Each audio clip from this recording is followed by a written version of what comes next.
Welcome to our virtual journey into historic places and landscapes of Macchia Godina. Take a look around to fully enjoy the experience thanks to our VR 360. Enjoy the journey!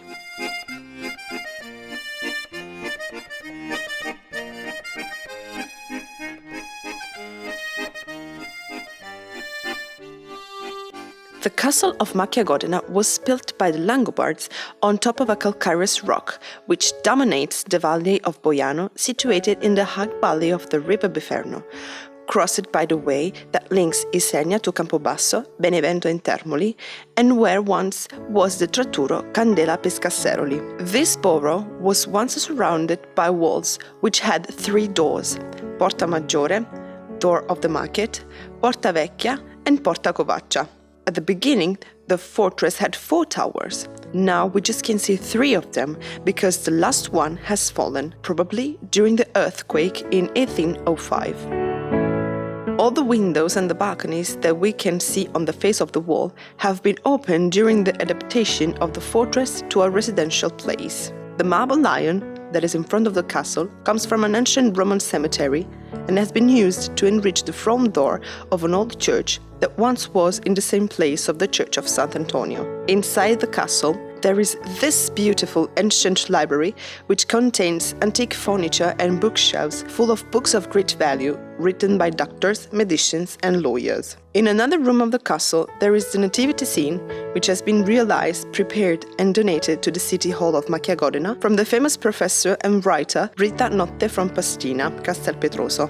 In 1269, the feud passed from Carlo I d'Anjou to the Barres, which lost the feud because of a bad fight against the owner of the adjoining feud. Then, this feud passed to Cantelmo first and Pandone after. During the 1520, Enrico Pandone sold the feud to the Moormill. In 1585, the land of Macchia Godina became property of Francesco Caracciolo, whose successor ran it for 150 years. In 2010, the feud was sold to Regione Molise. Since 2014, the castle is of property of the city, which started most of the renovation in order to receive tourists and visitors.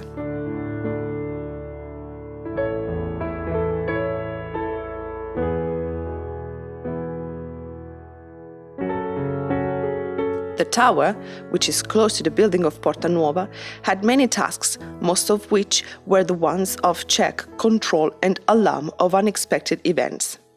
This tower turned to be an archaeological museum after its makeover in 2001. In its inside, we can find archaeological pieces coming from Santa Maria in Pantano, known as Pamplona's Deep.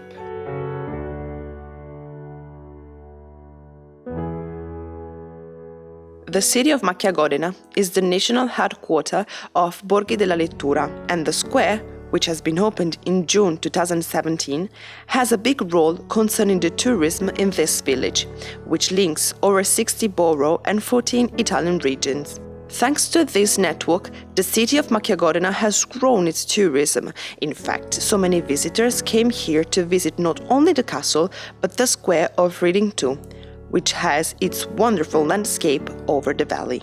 Macchia Godina is defined as the balcony of Matese, thanks to its enchanting location. In the center of the old town rises San Nicola's village, made up by different houses donated to the church and organized by Don Francesco Romano. It is divided in 2 areas. The first one is used as praying areas and as dorms, while the other one is used as a living area and diner.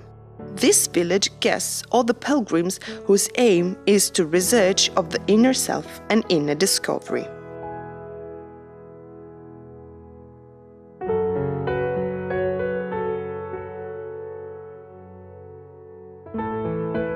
During the end of the 14th century and the beginning of the 15th century, some houses have been destroyed in order to expand the old church, but during the 11th century in the name of Nicola di Bari, which became a proper church in 1629 after the earthquake, thanks to the Selimas. Marco Antonio, a great lawyer, is a part of this family and its works are preserved in the library of Girolomini in Naples. Those works concern law and they are about economic law. The first parish priest of this church was Don Felice Celima. The church of San Nicola, the main church, is located in the Old Town. It has a basilical plan with only one nave. The frontage is divided in two and has one elegant decoration. The inside of the church is generally sober, unless the chapel on the left side, the only survivor of the ancient building. In the south part of the village, there is the little church of San Lorenzo, a private chapel of Ciocchi's family. This small temple was completely modified after the earthquake in 1805, but it contains all of the signs to understand his story. The first date we find is 1719. This date is written on the support of the main cross, made up by the Archbishop Antonio Ciocchi. It has the Holy Cross on one side, and on the back side it has the image of San Lorenzo keeping the grid in his hands. The stone of the front door fully explains how the church was destroyed by the earthquake in 1085 and how it was completely rebuilt by Persio Ciocchi in 1832. The cantor was finished in 1844, as the script on the beautiful rose window states, with its committents too, as the parish priest Antonio Ciocchi and the architect Pasquale de Matteis. The wooden statue of St. Lawrence, with its huge grid put into a cave above the altar, and the organ in the cantor are from the same period. During the 19th, the owner, the family de Salvo Ciocchi, donated the church to the city, but they kept the right to celebrate all the events in the name of St. Lawrence. The church is not deconsecrated. The city has received a financial aid in order to renovate the church, so the whole building has been restored and the organ has been restored by Leonardo Peretti of Casalnuovo Monterotaro, close to Foggia. The organ is fully working and frequently used thanks to the concerts that take place inside this little church. The path to the convent begins from the outside walls of the castle, and by walking down towards the valley, it's possible to admire the beautiful landscape. One of the most beautiful trips is the path of Lipu of Rio Secco. This is an ancient path that begins from Sant'Angelo in Grotte and goes through 2 kilometers siding the river, full of beautiful views and different environments with different biodiversity. During the path, it's possible to find coniferous woods, pastures, fields, rocky hills, and at the end the cold valley, located on 100 meters of altitude.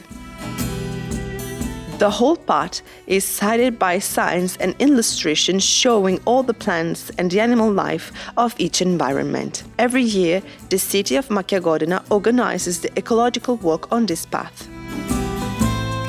The Valley of Cold Valley has so many different habitats: coniferous woods, coppice, rocky mountain, walls and fields, home for butterflies. Moreover, we can find hydrophilic plants close to the river. Each year, all the people enjoy the beautiful landscape of the valley by tasting local products right on the field.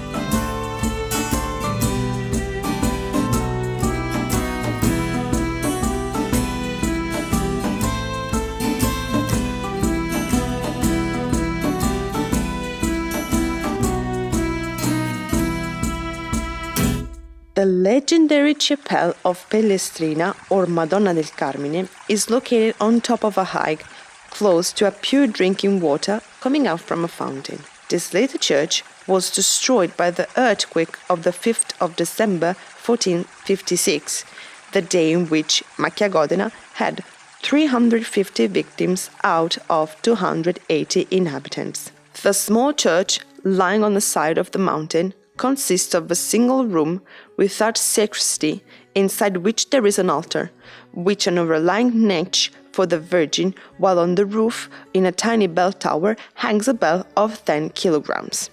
The stone on the outside wall has engraved the date of one of those various renovations after so many earthquakes during time, as to say, 1580.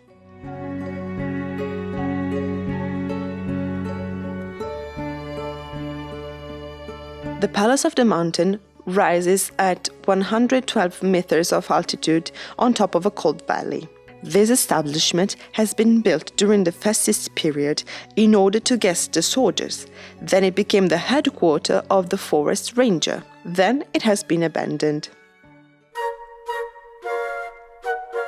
The lodge of Caporal Nunzio, one of the most famous Italian post-Union bandits, nowadays remembered as Capra Nunzio, was on top of the mountain and it's used to control the whole territory. Caporal Nunzio was there with other 13 men, as to say, Domenico, Rocco and Alessandro Pauliello, Antonio Carile, Domenico Barile. All of them had guns and muskets. Nunzio di Paola, this was his real name, was struggling against the ones who used to keep people in misery by taking advantage of their work in exchange of soup and with no emancipation. His lodge was in the highland where cows, horses and sheep used and still use to graze. Caporal Nunzio had his headquarters. He was killed the 2nd of April 1862.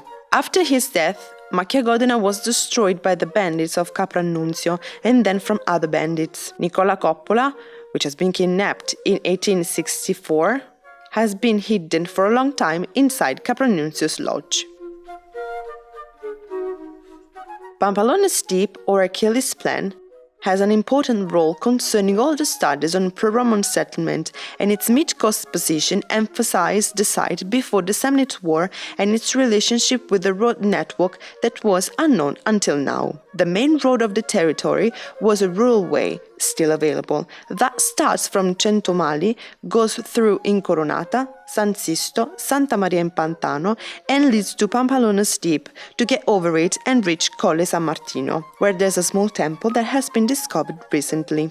During some agricultural walks in Pampalone's Deep, so many ceramic finds have been found by the owners of the field, such as black pottery, and those finds are from the Samnite era. The history of Pampalone's Deep has been collected by a local enthusiast, Pasquale Terriaca, in his book Appunti per una storia di Macchia Godina, Notes for a Tale of Macchia Godina. The ancient woods of Macchia Godina are full of black and white truffle. In fact, the City Hall wants to evaluate and protect this heritage. That's why Macchia Godina has been declared City of Truffles. Vai. Bravo! Bravo! Bravo! Bravo! Bravissimo! Bravissimo!